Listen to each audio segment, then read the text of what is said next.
Hi, and welcome to An Open Mind, a show about walking the path of life.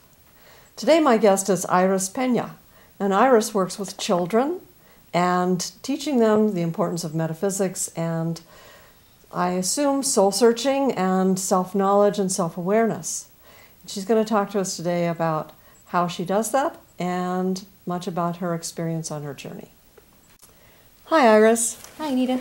Thanks for joining us. Thanks for inviting me. I'm glad you could be here. So, you work with children. Yes. I originally started working, a lot of work on myself, of course, and then slowly started working with my own children. I have 3 children of my own. How old? I have a soon-to-be 3-year-old, a 5-year-old, and a 9-year-old. Oh, okay. Yeah. I'm busy. That's Stair it. step. Yeah, and so you worked with your own children with metaphysics and what aspects of metaphysics? I mean, how do you start with a child? I first started with my oldest daughter, Isabella, and she started showing signs of seeing things, the normal, the boogie monster in the closet, stuff like that. And so she would be afraid of these things, and so I would teach her simple things like grounding and shielding and how to send her own light into her room and to clear it so that way she can feel more comfortable and protected. I slowly started teaching her these, realizing that she is also very prone to feeling other people's energies, so she's an empath like myself. She also, for a while actually, had an entity that was bothering her, and I worked with her to push that energy out and made her a lot more stronger because she had to do it. I couldn't do it for her, and that really empowered her to do more, even to this day. For the sake of people watching who don't know what grounding is, could you say a little bit about that? Grounding, the best way I explain it to the children is just for them to be able to be a little bit more focused and for their spirit to be a little bit more connected with their body. I explain it in a point where they bring their light through from God, the divine, through their body and connecting straight into the earth. And then this helps them to refocus, to... Do you have them visualize? Yeah, I have them, with my youngest, I would tell them to imagine that they have a monkey tail. So I say, here's your monkey tail, right on your tailbone, it connects straight down, and it goes all the way to the center of the earth, and wrap that tail right around the center of the earth, and imagining that gold ball. And so they would do it, and they're like, guys got your monkey tails down there? And they'd be like, yeah, okay. So, and they'd be happy with that, That's for my younger ones. My oldest daughter, she likes to envision, the tree roots going into the center of earth, and that makes her feel grounded. So each one I have do a little bit different. And so you've worked with children of all ages, right? Yes, I've done a lot of work with my own children and also my nieces, and as it goes along, I'm more and more slowly finding their way to me as well. So. And nice. Do you find that some children are take to it more naturally than others, or?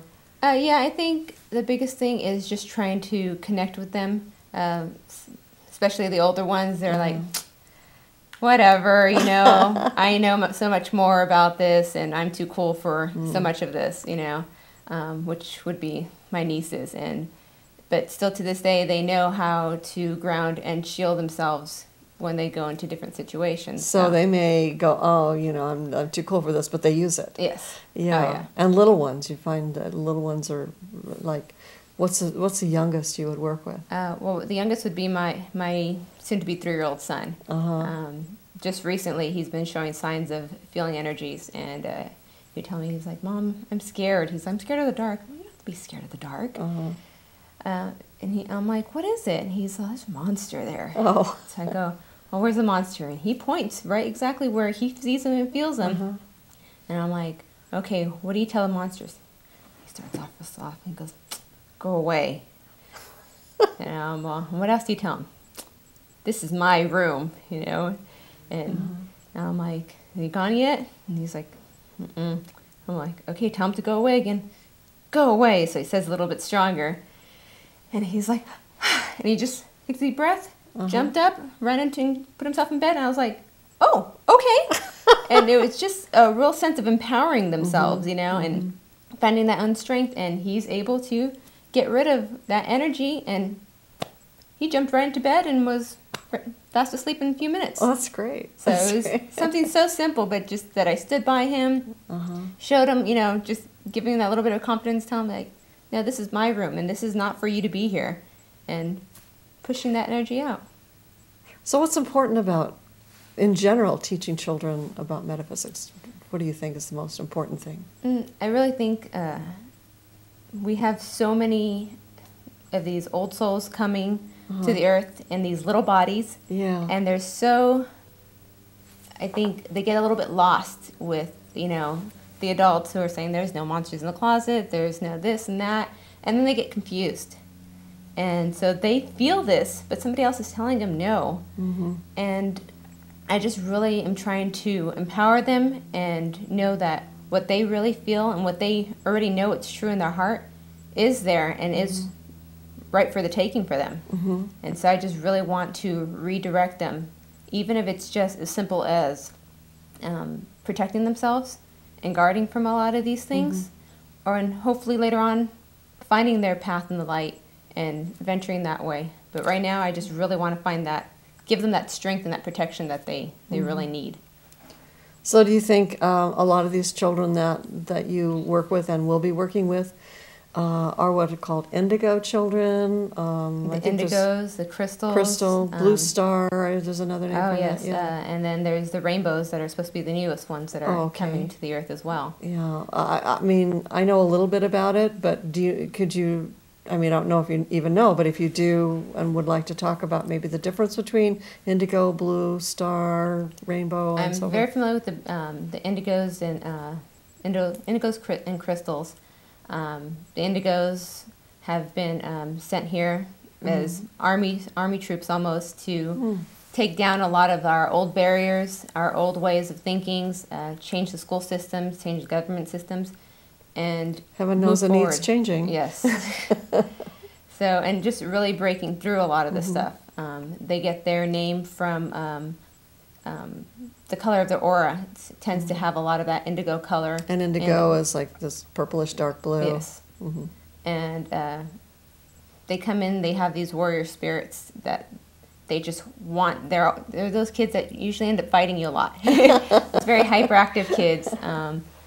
Some have been shown that a lot of children with ADD and ADHD have been known to be titled as these systems, but at the same time, these are also our indigos with this big strength, and they've come here a lot stronger because when they get older, they need that strength in order to fight a lot of stuff. It's a scary world out there. If we don't have that strength to battle, you know, the people that say no and that's not right, and no, you can't do that, that's not how it's done, who's going to do it? You know, if we keep subsiding against it all, then who else is going to do it other than those warrior spirits to break through a lot of that stuff and prove to people that, hey, there is a better way of life and there is a better way for us to treat our planet and treat our bodies. So as these children grow up, the world will change because of them. Oh, yes. And sort of like a wave of change. Exactly. and which is, a lot of it's already started. Most of the indigos are my age. I'd be considered an indigo myself. 13? Yeah. Oh, yes. But there's the indigos that have come in, and then a lot of like the children now are, most of them are crystal children as well. These crystals are a lot softer, a lot more easygoing, a lot more pure of heart, very loving, cuddling, where the indigos have broken that pathway open, so that way they can come in and share their soft love. Oh, okay. And as it goes, the rainbows will be even more pure heart, the more extreme psychics, the stronger abilities and stuff, because they too are having another path to go. So there's an overlap in the ages. Oh, yes. Okay, yeah. And do you think that sometimes these children come in and they're very open psychically and spiritually, and yet because of the home life they have, the parents or their religious upbringing or whatever, that there are problems? Most definitely. I mean, some parents are, very stuck in a certain belief system, and which can, again, that's where I say that it kind of cripples these children because they know what they feel in their heart, but their parents are saying, no, no, this is what it is, this is how we feel. And not to say that any belief system is wrong or right, but, everyone has a certain way. We still need to be a little bit more open to what is coming. Because so many, I myself grew up in a Catholic family, and as life would go on, I would think, oh, there is all of this that they teach me in church, but it's just not feeling right. And I would hear about other religions and other spiritualities. I'm like, that makes sense. That makes so much more sense than what I was taught here. And so I've always kept that. And so people would ask me, what are you? And I'm a non-practicing Catholic because I didn't know that the real term, which I call myself now, is more spiritual because I'm open to a lot more different ideas than just one set. And it helps me to be a little bit more open and adapt to a lot of things, not to be, oh, there's just this and that's it. So when you're working with the children, you sort of allow them to find their own spirituality rather than gearing them toward any particular philosophy or...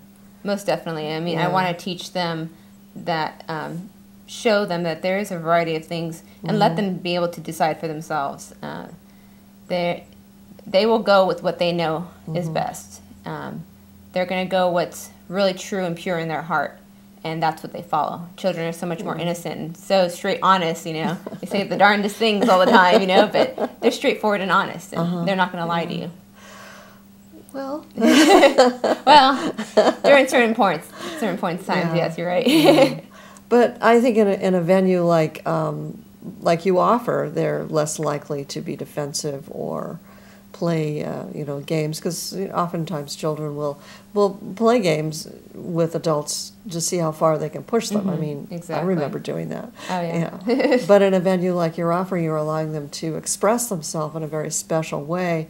You're allowing them to become who they more in tune with who they really feel they are, even at a very young age. I think children, like I remember growing up psychic, and I remember growing up seeing spirits and knowing that the church was not exactly the place I needed to be, and feeling very different from everyone else. And it could have been very confusing and very difficult for me if it hadn't been for the household I grew up in. So not every child has that luxury. So you're offering a way for them to feel comfortable, feel okay about their differentness, to feel okay about the fact that they have, superpowers or whatever. Yes. And which is funny you say superpowers, because I use a lot of cartoon characters and different things like that kids watch to help them visualize and feel more strong with their own self. There's Violet from The Incredibles. She makes her big shield around her. I remember so that. So I always ask them, I'm like, remember Violet? Remember how she makes that shield and nothing can get through it? Well, that's exactly what you have to do. You have to create your shield and nothing else is going to get through it. And so I use those images too with the children, and so that it gives them a visualization of, oh yeah, so they understand it. Exactly. It's not so abstract. Exactly. So it's not just I'm thinking and hoping they grasp it. A lot of visualization for them to really see, and things that they can relate to, of course, on their level as well. Now, of course, children that you work with, whether you're relatives or not, there's always the parents also who have to be a part of the picture. So do you do any kind of education for the parents on, or any training for the parents? Yes, most definitely. Really a lot of it, I always am weary because a lot of parents are just kind of like, not sure if I really believe in that, this and that.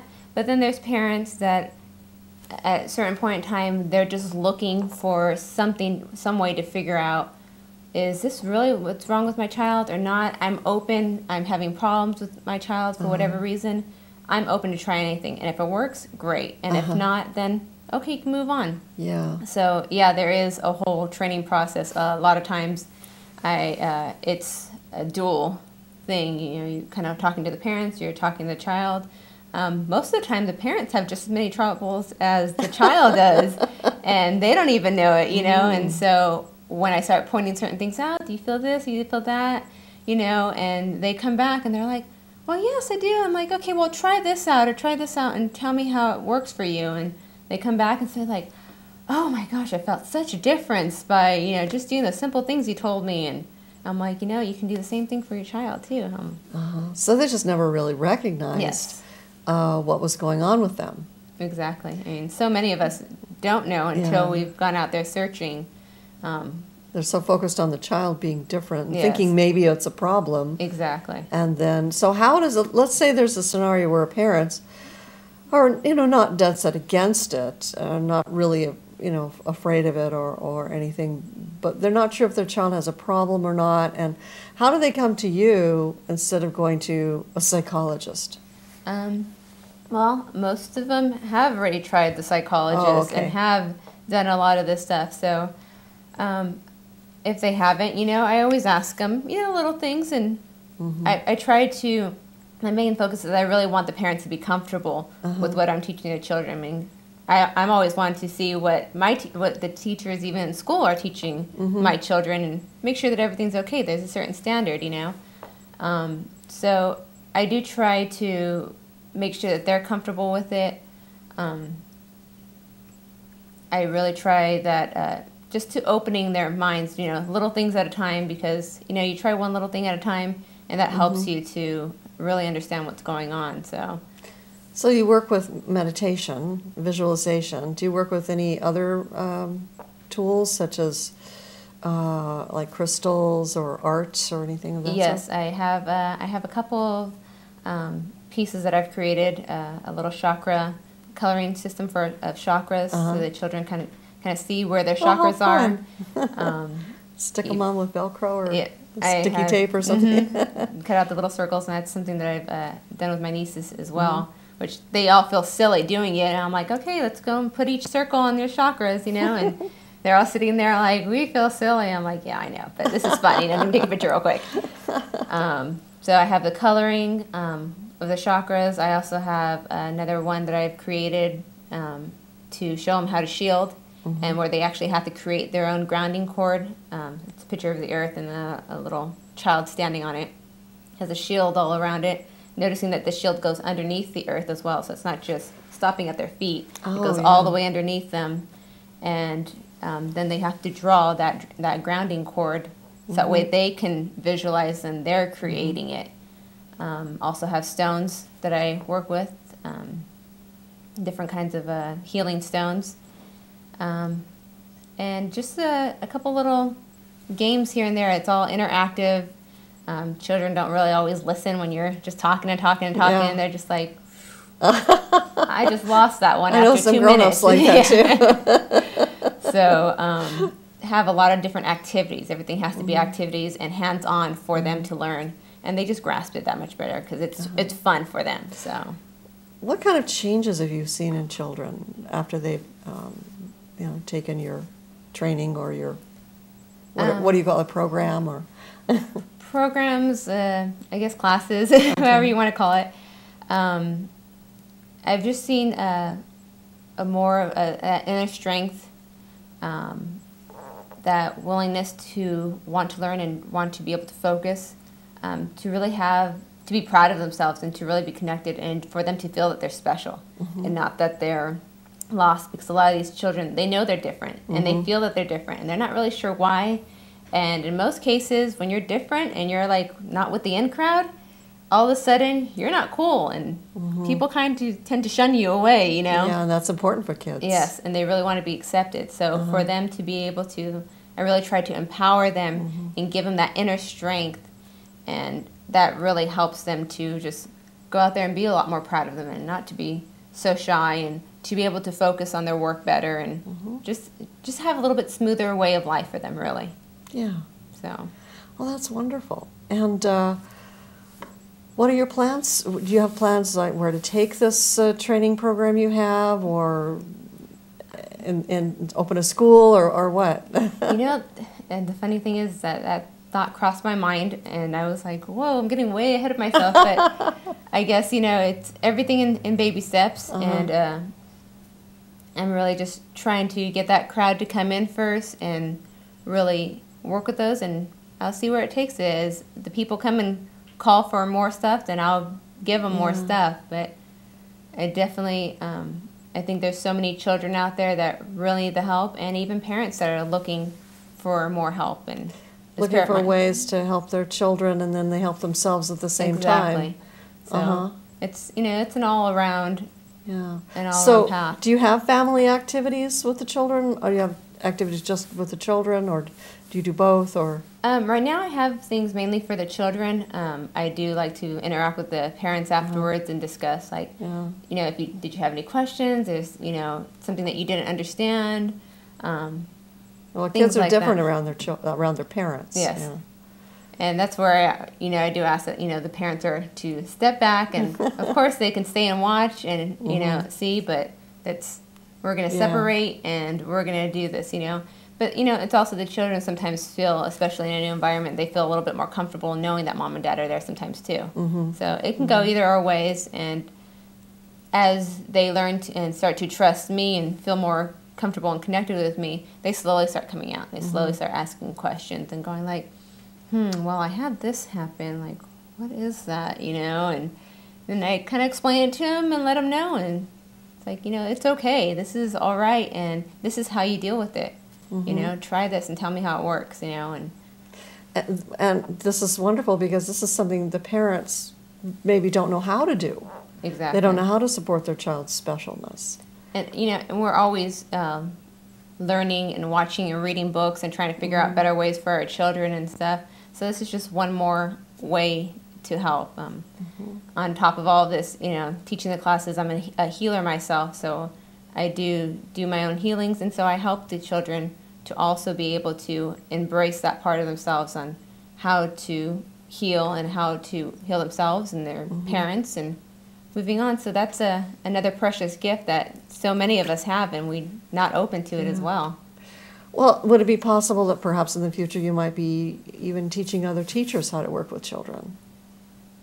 Never thought about that, but maybe we might see how it goes, but that would be exciting, definitely. Well, it certainly, in my opinion anyway, you're doing a very important work. Thank you. One that may not be fully embraced yet in society, but it certainly will be eventually. It must be. And yes. Again, in my never to be humble opinion.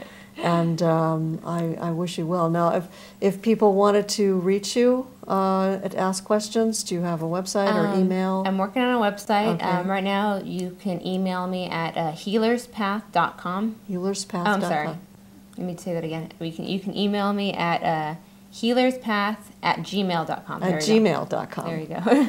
Okay, so if people want to email you, ask more questions, Most and definitely. maybe get in touch with you to help with their child or something, they can do that. Most definitely. Okay. Well, I appreciate you being here. Thank you very much. much. Thank you so much. Thank you. Thank you for watching, and please remember to subscribe to our show so that you don't miss out on any of the wonderful guests we have to offer. Goodbye.